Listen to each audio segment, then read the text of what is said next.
সবার সব কথা যেমন শুনতে নেই, সেরকম সব মানুষকে কিন্তু বিশ্বাসও করতে নেই। কারণ তোমার সাজানো সংসারটিকে ভাঙতে কিন্তু একটা আত্মীয়র মুখই যথেষ্ট। হ্যালো এভরিওয়ান, আসসালামু আলাইকুম। কেমন আছো সবাই? আশা করছি যে যেখান থেকে আজকের ব্লগ দেখছো সবাই ভালো আছো। আলহামদুলিল্লাহ, আমরাও সবাই অনেক ভালো আছি। মারফাস কিচেন ব্লগে সবাইকে স্বাগত। কাতলা মাছ দিয়ে, আলু দিয়ে, বড়ি দিয়ে, টমেটো দিয়ে, আর এখানে লাল শাক ভাজা, এখানে ডাল দিয়ে, টমেটো দিয়ে, এই আজকের আমাদের মেনু। চলো, ভাত তো হয়ে গেছে, এখানে রেখে দিয়েছি। এবার এইটা এখন বাজে ঘড়িতে ওই 7:30টার মতো। আমি 7:30 থেকে আমার ব্লগটা স্টার্ট করলাম। সকালে একটু চা, হালকা মানে যেরকম খাওয়া হয়, লিকার চা, বিস্কিট, তার সাথে ছিল ছোলা, আদা, এই সমস্ত জিনিসগুলো সকালে খাওয়া হলো। সেগুলোই এখন আমি শরীর একটু গুছিয়ে নিচ্ছি। এখনো ব্রেকফাস্ট রেডি করে নি, করবো।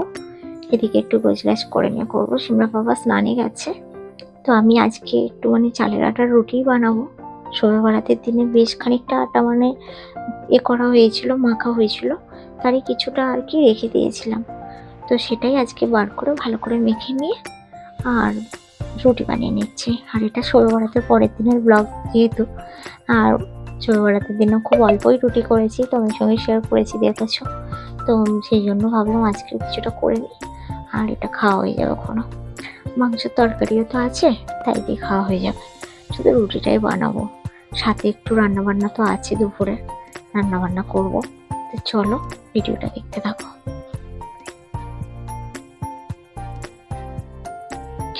একটা মেয়ে যার সকালটা শুরু হয় অন্যের জন্য, কারো অফিসের রুটি, তো কারো স্কুল ব্যাগ গোছানো, আবার কারোর জন্য রান্না বান্না, এইসব নিয়ে কিন্তু একটা মেয়ের সকালের গল্প শুরু হয়। নিজের জন্য সময়টা কিন্তু দেওয়ার, নিজের জন্য পড়ে থাকে একটা ক্লান্ত হাসি। সিমরা পাপাকে তো ব্রেকফাস্ট করে দিলাম, ও খেয়ে বেরিয়ে গেল। যাবার পরে দেখো আমি চলে এসেছি বেডরুমটা গোছাতে। আগে বেডরুমটা গুছিয়ে নিই, কারণ এই বেডরুমটা অগোছালা থাকলে দেখতে এত খারাপ লাগে, বলার মতো না। আর এই বেড কভার সম্পর্কে একটু তোমাদের বলি। এটা যারা দেখছো, দেখতে কিন্তু ভীষণ সুন্দর, দেখেই মনে হচ্ছে যে দেখতে ভীষণ সুন্দর।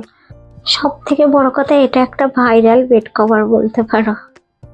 কোয়ালিটি কিন্তু মোটেও ভালো না বন্ধুরা, কারণ কভারের যে চেনগুলো থাকে না, মানে বালিশের যে কভারের চেনগুলো দেওয়া আছে, একবার ইউজ করেছিলাম আমি এই বেড কভারটা, তারপরে দেখলাম নষ্ট হয়ে গেছে। আমার কিন্তু খুব একটা ভালো লাগেনি, মানে এটা দেখে খুব ভালো লেগেছিল, নিয়েছিলাম, কিন্তু কোয়ালিটি খুব একটা ভালো না, মোটামুটি। তো যাই হোক, বেড কভারটা পাতা যেহেতু আছে, আজকে আর চেঞ্জ করবো না, একবারই জুম্মার দিনকেই চেঞ্জ করব। তো আজকে একটু তাড়া আছে, কারণ লাল শাক নিয়ে এসেছিলো, এগুলো মানে বাঁচতে সময় লাগছে, সেই জন্য রান্নাঘরে চলে এলাম। সাথে একটু চা করে নিয়েছি, জানো, চা খাওয়া হয়নি আজকে, তাই একটু চাও করে নিলাম। চলো চা খেতে খেতে লাল শাকটা বেছে নিই, সাথে ডাল আর ভাত বসিয়ে দিয়েছি। এদিকে টমেটো ডাল হচ্ছে আর ওদিকে ভাত হচ্ছে। আজকে বানাবো বড়ি দিয়ে আলু, মানে টমেটো দিয়ে একটা মাছের ঝোল বানাবো, আর লাল শাক ভাজা করব, ডাল তো হচ্ছে। তো চলো রান্নাবান্নাগুলো করি, সাথে তোমাদের সঙ্গে কিছু কথা শেয়ার করি। এক মেয়ে, সে সদা সর্বদা মনে করত আত্মীয় মানে তার খুব কাছের মানুষ, আত্মীয় মানে তার সুখ দুঃখের সাথী, আত্মীয় মানে তার সর্ব বিপদে পাশে থাকা। কিন্তু ধীরে ধীরে বুঝলো, সব আত্মীয় কিন্তু পাশে থাকার যোগ্য নয়, সব আত্মীয় কিন্তু সুখটা সহ্য করতেও পারে না। কিছু আত্মীয় তো এমনও আছে যারা শুধু কথার আঘাত করে, তুমি কতটা কষ্ট পেয়েছো সেটা দেখে না, সব সময় তোমাকে কিন্তু আঘাত করার ফাঁক তারা খুঁজে বার করেই রাখে। সরাসরি কখনো তোমায় কিছু বলবে না, কিন্তু দুদিক থেকে দুই কথার আগুন লাগিয়ে দেয়।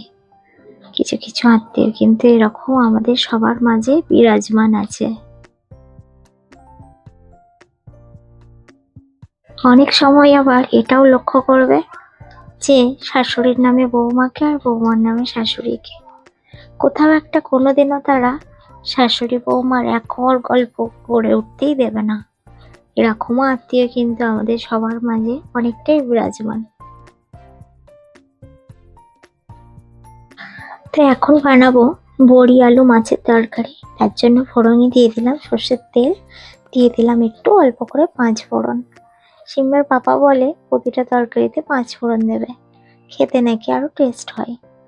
প্রথম প্রথম সংসার জীবনে 5 ফোড়ন দিলে রেগে যেত, এখন আবার দেখি 5 ফোড়নের তরকারি নাকি তার ভালো লাগে। পুরুষের মন বোঝা বড় কঠিন, কখন যে কোনটা ওদের ভালো লাগে বোঝাই যায় না। কখন বলে এই তরকারিটা ভালো হয়, কখন বলে এটা ভালো হয় না। চেষ্টা করি সব থেকে বেস্টটা বানানোর, কিন্তু পেরে উঠতে পারি না। সব সময় যেন মনে হয় কোথাও একটা ভুল হয়ে গেল নাকি, এটাই ভয় ভয় মানে রান্না বান্না হয় আর কি। খুব ভালো তো রান্না বান্না পারি না, চেষ্টা করি ভালো করে করার। তো যাই হোক, দেখো এখানে মাছগুলো ভেজে নিয়েছি, বড়িগুলো কিন্তু সুন্দর করে ভেজে তুলে নিয়েছি। যেহেতু আলুতে জল দিয়েছি, আলুটা ওদিকে হালকা আঁচে বসিয়ে দিয়েছি, দিয়ে এদিকে শাক ভাজাটা বানিয়ে ফেলবো। কারণ সময় খুব কম, 11টা বেজে গেছে, আমাকে আর 11টা মানে 40-এর মধ্যে রান্নাবান্না কমপ্লিট করতে হবে। তারপর আবার সিমরা বাবার জন্য রান্নাবান্নাগুলো নিয়ে যাব। তো দেখলে তোমরা, আজকাল আমি 5 ফোড়ন শাকেও দিয়ে দিয়েছি। যেহেতু খেতে চেয়েছে 5 ফোড়ন সবেতেই, তা আমি আর কিছুতে বাকি রাখিনি। 5 ফোড়ন শাকেও দিয়েছি, ডালেও দিয়েছি আর মাছেও দিয়েছি। দিয়ে কিন্তু জবরদস্ত আজকে রান্নাবান্নাগুলো 5 ফোড়নের গন্ধে আমার বাড়ি পুরো ভরপুর হয়ে গেছে। খেতে কিন্তু মন্দ লাগছিল না, বেশ ভালোই লাগছিল। আইডিয়াটা খারাপ নয় যদিও। তো যাই হোক, যে মানে বলেছে রান্না করতে, সে খাবার পর রিভিউ দিলে তবেই বুঝতে পারবো যে রান্নাবান্নাগুলো কেমন হয়েছে। আর তোমরা দেখে বলো রান্নাবান্নাগুলো কেমন হয়েছে। তোমরা কিন্তু প্লিজ বন্ধুরা কমেন্ট করবে। তো চলো, এখন আমি এবার সিমরার পাপার জন্য টিফিন বক্সটা মানে লাঞ্চ বক্সটা আর কি রেডি করব। ওদিকে মেশিন চালিয়ে দিয়েছি, মেশিনে অল্প একটু সময় বাকি আছে, যদি হয়ে যায় তো ভালো, ওটা সরিয়ে দিয়ে যাবো, তা নাহলে কিন্তু এখনো মনে হচ্ছে একটু সময় লাগবে। তো চলো এদিকে টিফিন বক্সটা রেডি করে নিই। আর এদিকে কম্বলটা ধুয়ে দিয়েছিলাম, যেহেতু এবার তো গরম, আমাদের তো এই মানে কলকাতার দিকে ভালোই গরম মানে চলে এসছে জানো তো, ঠান্ডা আর নেই। তো আমি ভাবছি যে এবার কম্বলগুলো তুলে দেবো। অনেক অনেক কিছু তুলে দিয়েছি, সোয়েটার মানে জ্যাকেট আর যেগুলো আছে অনেক কিছু তুলে দিয়েছি, দুটো একটা জিনিস কিন্তু আমার আছে, বাকি আমি কিন্তু সবই তুলে দিয়েছি। কারণ সামনে রমজান মাস আসছে, রমজান মাসে কিন্তু এসব কাজ করতে একদম ভালো লাগবে না, তার আগে সব গোছগাছ করে নিচ্ছি। আর এই বেডশিটগুলো সব তোলা ছিল, ধুয়ে নিয়েছি, এগুলো পাট করে সুন্দর করে গুছিয়ে দিলাম। দিয়ে এবার দেখো বাসনপত্রগুলো ধুয়ে নিচ্ছি। তো চলো বাসনপত্র ধোবো, কিচেন পরিষ্কার করব, করে তারপরে কিন্তু বাকি মানে বেরোবো আর কি, সিমরাকে আনতে বেরোবো। তো চলো ভিডিওটা তোমরা দেখতে থাকো। মেয়েটি একদিন বুঝলো যে আগুন বাহিরে না, আগুন হচ্ছে মানুষের মনে। আর সেই আগুন নেভাতে পারে একটাই জিনিস, চুপ থাকা আর ওই সমস্ত আত্মীয়র থেকে দূরে থাকা, আর নিজের সংসারটাকে বাঁচিয়ে রাখা। কারণ গেলে তোমার যাবে, আর কারো কিন্তু যাবে না। বাইরে থেকে ওই সব মানুষগুলো কিন্তু তালি দিতে থাকবে, হাসতে থাকবে, তোমার ওপরে কিন্তু কটু কথা বলতে থাকবে। তো যাই হোক, এই হচ্ছে সেই মেয়ের গল্প। এরকম অনেক আমাদের সমাজে, এরকম অনেক মেয়েরা এরকম ভাবে ভুক্তভোগী, এরকম অশান্তির সঙ্গে জড়িত কিন্তু আছে বন্ধুরা। এটা শুধু যে আমার গল্প তা না, এটা আমার মতো অনেক সাধারণ মেয়েদের জীবনে অনেক মেয়েদেরই গল্প এটা। অনেক মানুষ আছে এরকম, যারা বাহিরের মানুষ কিন্তু বাইরের যারা আত্মীয় স্বজন আছেন যাদের, তারা এটা ভালো বুঝবে। সবার আত্মীয় স্বজন সমান হয় না, অনেকের আত্মীয় স্বজন এত ভালো হয়, আমি আমার দেখা দেখেছি, এত ভালো তারা যে তাদের দেখে বোঝাই যায় না যে তারা আত্মীয় স্বজন। তো সেরকমও আছে, কিন্তু দুর্ভাগ্য, যার ভাগ্যে যেটা আছে থাকে সেটা সয়ে নিতেই হবে।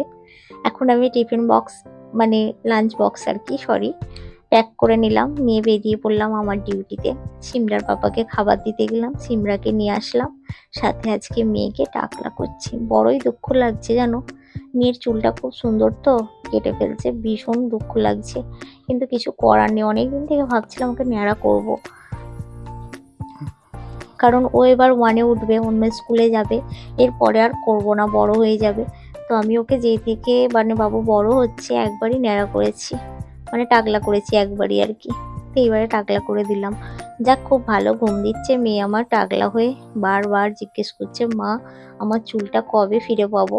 আমি বললাম 2 মাস সময় লাগবে। তো যাই হোক, ও ভীষণ স্যাড হয়ে যাচ্ছে, মানে প্রথমে খুব আনন্দের সঙ্গে ন্যাড়া হয়েছে, কিন্তু এখন টাকলাটা হয়েছে আনন্দের সঙ্গে, কিন্তু এখন খুব স্যাড হচ্ছে মাঝে মাঝে। মাঝে মাঝে বলছে, মা ফ্লিপকার্ট থেকে চুলটা অর্ডার করো। তো চলো, অনেক তো গল্প করে ফেললাম, দুপুরের খাওয়া দাওয়া কমপ্লিট করে সন্ধ্যাবেলায় চলে এসেছি বন্ধুরা। Good evening. সন্ধ্যাবেলায় এখন আমি আর মানে কিচেনে আর কি চায়ের আসর বসেছে, কারণ এখন খাবো আমি 1 কাপ লিকার চা। খেয়ে আগে পড়াবো মেয়েকে, তারপরে উঠে কিন্তু রান্না করব। পড়িয়ে উঠে রান্না করব বলতে শুধু ভাত করব, আর একটু আলু ভাজা করে নেবো, ডাল আরও আছে। আর রাতে অনেক কাপড় গোছানোর আছে, জানো, কাপড়গুলোও গোছাবো। তো চলো, আর ভিডিওটা বেশি বড় করব না বন্ধুরা, এই পর্যন্ত রাখছি। তোমরা সবাই ভালো থেকো, সুস্থ থেকো। আর আজকে ভিডিওটা কেমন লাগলো তোমাদের মতামত জানাতে ভুলবে না। ভালো লাগলে প্লিজ একটা লাইক করে দিও, আর কমেন্টে জানিও কেমন লাগলো তোমাদের আজকের ভিডিওটা।